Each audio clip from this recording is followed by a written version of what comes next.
So, good afternoon everyone, good afternoon ma'am, good afternoon classmate. So today, I'm going to talk about the chapter 7, which is the second novel of the second novel that is written by Dr. Rizal, and that is, as you can see the TV screen, El Filibusterismo, and that is the work and writings of Dr. Rizal. But first, let me introduce myself first. So,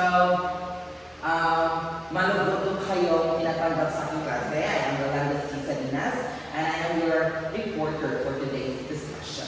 So, but before that, let me introduce to you, or let me discuss to you, our lesson objectives for today. So first is compare and contrast the characters, plot, and the theme of the novel Tangere and El Filibusterismo. Second one is evaluate the role of the youth in the development and future of society. So in this discussion, so I have 3 parts that I will be discussing about. So first is the overview of the El Filibusterismo, the plot summary, and the characters of El Filibusterismo. But first, let me share to you this one. So are you familiar with this TV series? Okay, so if you're familiar with this, very good. So this TV series is entitled about Maria Clara at Ibarra.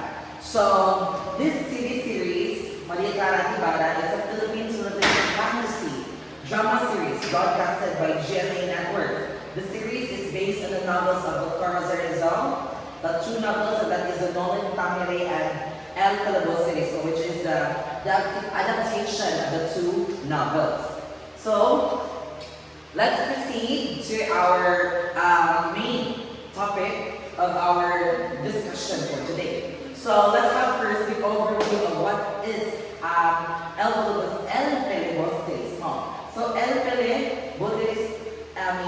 Filibusterismo, or another name, is The Reign of Greed. It's the second novel written by Dr. Jose Rizal and the sequel of the Nolan Tangere. So when I say sequel, is the next part of the story. Again, when I say sequel, is the next part of the story. So it was first published in 1891. So while Nolan Tangere focuses on exposing problems in our society, while El Filibusterismo focuses on more darker. It shows anger and more revolution. Again, when we say Nolan Tangere, it focuses more on exposing problems in society. When we say El Filibusterismo, focuses on anger, revolution, and more darker than Nolan Tangere. So, El Filibusterismo is a political novel which was dedicated to the 3 martyrs. And if you're familiar with the 3 martyrs, and that is the Gumburza. So Gumburza stands for Father Mariano Gomez, Father Jose Burgos, and Father Jacinto Zamora. So towards the end of the 19th century Philippines, so Dr. Jose Rizal believed that the 3 Filipino secular priests were victims of cruelty and loss of justice in the Spanish era. So, and that is the purpose why Dr. Jose Rizal write the El Filibusterismo, because of he needs revolution, because of also dedicated to the 3 martyrs. Okay, so let's proceed to the plot summary of El Filibusterismo. When I say plot summary, and we're in kung ano ang nangyari o kung ano ang ganap sa story o nobelang El Filibusterismo. So, El Filibusterismo is the sequel of the Nolan Tangere. So, as I said earlier, when I say sequel, is the next part of the story. So, it was written by Dr. Jose Rizal. So, if you would compare the 2 novels, the first novel has a less humor, less romance, and is more serious, tragic, and revolutionary. So, again, compared to the first novel, the El Filibusterismo has less humor, less romance, and is more serious and tragic and revolutionary. So the story follows Simeon, a rich jewelry who is actually Crisostomo Ibarra. When I say Simeon, it is the main character of the El Filibustero. And Crisostomo Ibarra was the main character of the Dolomitang Here. So Simeon is a rich jewelry. Okay, so who is actually Crisostomo Ibarra in disguise? When I say in disguise is pretended to be someone else. So Mon is Simeon, pretending to be someone else. So in disguise, so after escaping with the help of Elias, he becomes wealthy in Cuba. And later returns to the Philippines, becomes more powerful because of his money and also his close relationship with the Spanish Governor General. Okay, so outwardly, Simeon appears to support the Spanish government, but deep inside, he's secretly planning to revenge the Spanish officials. So his goals are to save Maria Clara and to start the revolution. So the story begins on a ship traveling along the Pasig River, wherein the different characters of the El Filibustero introduced. So that is such as Paulita Gomez, Isagani, and Basilio. So later on, malalaman niyo kung sino-sino sila, kung ano ang ganap nila sa nobelang ito. So Simeon uses his influence to spread corruption and make people suffer, so they will rebel. He plans an attack using a lamp filled with explosive during a wedding to kill important Spanish officials. So Simeon influences people. He spread corruption so that people will rebel to the Spanish officials, Spanish people. Should I say Spanish official? So in that way, the people will rebel to the Spaniards. So also, Simeon plans to attack using a lamp. So alam niyo na kung ano yung lamp. So filled with explosive. So during a wedding to kill the important Spanish officials. So, however, his plan fails when Isagani finds out about his plan to bomb and throw the lamp into the river. I mean, the plan of Simon fails because Isagani finds out about the bomb and throws the lamp into the river to save everyone. So Isagani throws the lamp into the river to save everyone, especially Paulita. So Simeon escaped but is badly wounded and hides in the house of Padre Florentino. When soldiers come to arrest him, Simeon takes a poison to avoid capture. So before dying, he confesses his true identity and his plans to Padre Florentino. So that's why Padre Florentino forgives him, praises him, and throws his treasure to the sea. So Padre Florentino also the one who throws the treasure in the sea. So the novel teaches that revenge and violence cannot bring the true freedom. And real change must be done in just peaceful way. So because of Rizal's story, he believes that revolution makes our society more peaceful, or we can get our freedom through a revolution, through they call it another term for panhimagsikan.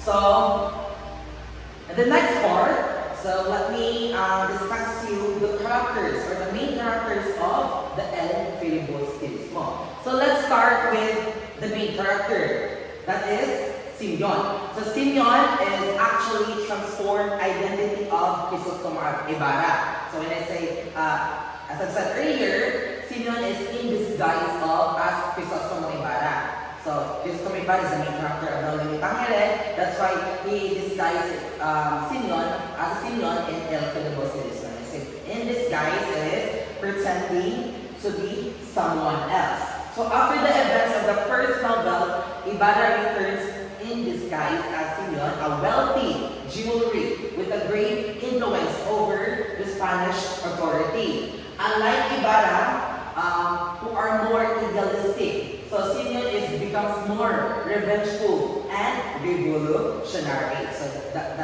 yan ang difference between the two of them.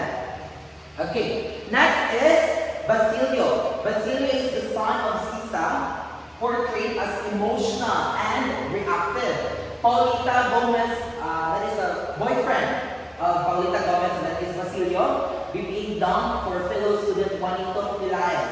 So Juanito Pelaez is a rich student, while Basilio is a poor person. That's why Paulita Gomez dumped Basilio for Juanito Pelaez. And also, Basilio was one who helped Ibarra. Ibarra in the story of Nola Metacare. So, Kabisang Tales,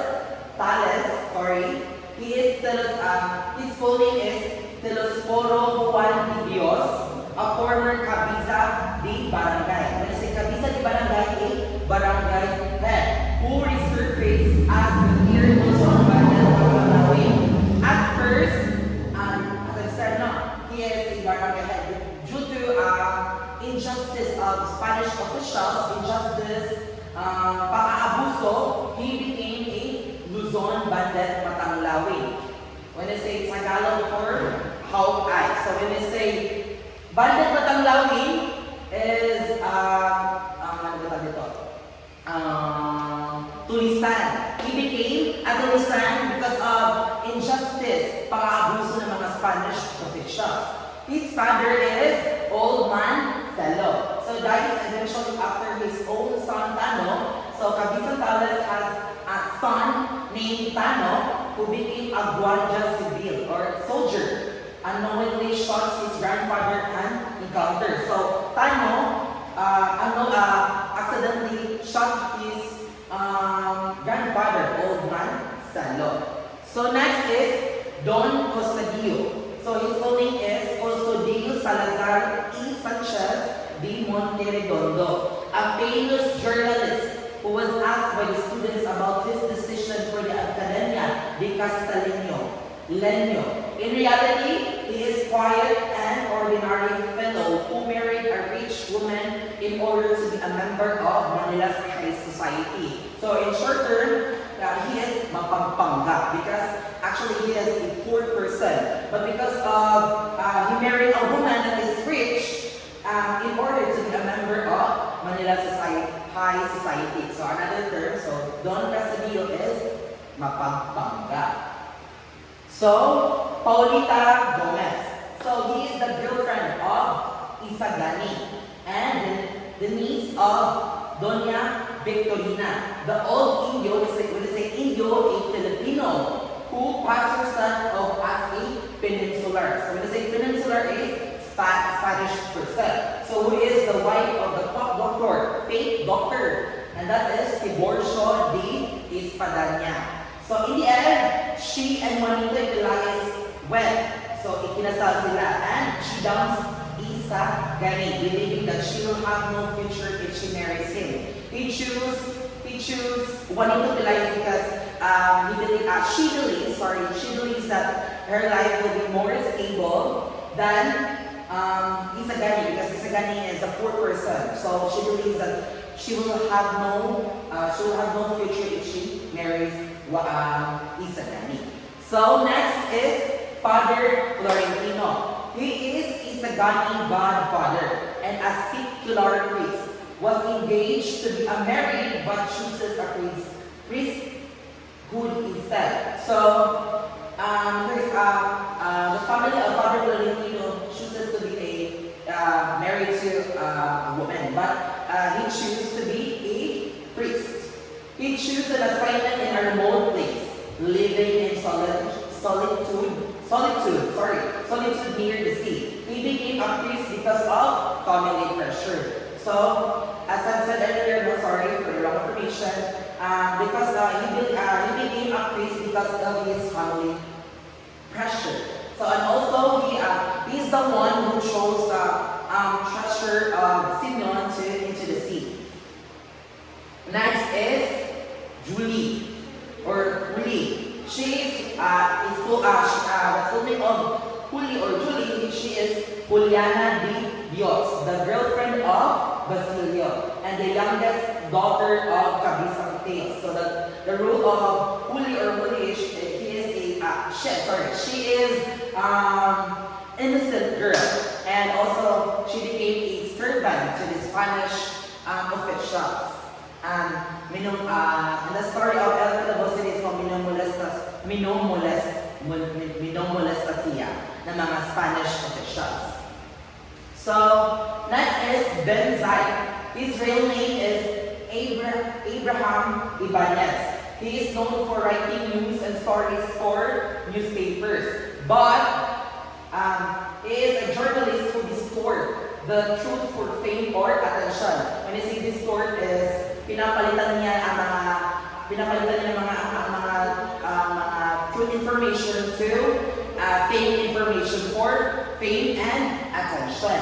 So again, Ben Zai is a famous journalist because of his fake information to become fame or just for attention. So Placido Benitiente. He is a student of University of Santo Tomas. His name is Benitente, which means someone who is patient or forgiving. But his life is actually full of frustration. Actually, Placido Benitente is a famous, an intelligent person, an intelligent student. But because of frustration, and also the injustice in the school, he became wala na siyang pakialam sa pag-aaral niya because of the teacher in his school, the University of Santo Tomas, is unfair of educational system. That's why Placido Benitente wala siyang pakialam sa pag-aaral niya. So next is Quiroga. He is a Chinese businessman who dreamed of being a consulate of China in the Philippines. And also, he had some Simeon's weapons inside his house. He is also the one who helped Simeon to hid weapons inside his house. That is Quiroga. Next is Old Man Celo. He is the father of Cabeza Tales. He raised the sick and young Bacelo after his mother Sisa had died. And also, Old Man Celo died because his grandchild, Tano, unknowingly shook or accidentally shook him. Next is Father Fernandez. He is the priest friend of Isagani. He promised to Isagani that he and the other priests will give into the student demands. So Father Fernandez is also a priest friend of Isagani. Next is Attorney Pasta. Attorney Pasta represents educated people, but who stays silent and do nothing, even though alam ng katotohanan against injustice because they are afraid of the government. Alam niya ang katotohanan pero takot siya sa Spanish government. So he is a lawyer, attorney in Manila. He chooses self-protection over justice or reform. Pinili niya yung self-protection niya para lang over justice or reform. Next is Captain General. So wala siyang specific name. He is the powerful and highest official of the Philippines. Next and last character is Padre Sibayla. So his full name is Hernando de la Sibayla, a Filipino friar and vice rector of the University of Santo Tomas, or stands for UST. Padre Sibayla represents educated friars who are smart and powerful, but still support the colonial system and control over the church. Control of the church over education. Even though he is smart, intelligent, powerful, but he still choose or support the colonial system of the Spaniards. So that's why. So that is the role of Padre Sibayla. And I think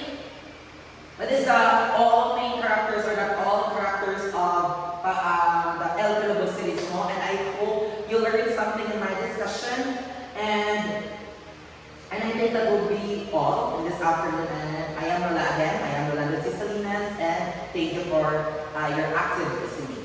Goodbye and thank you.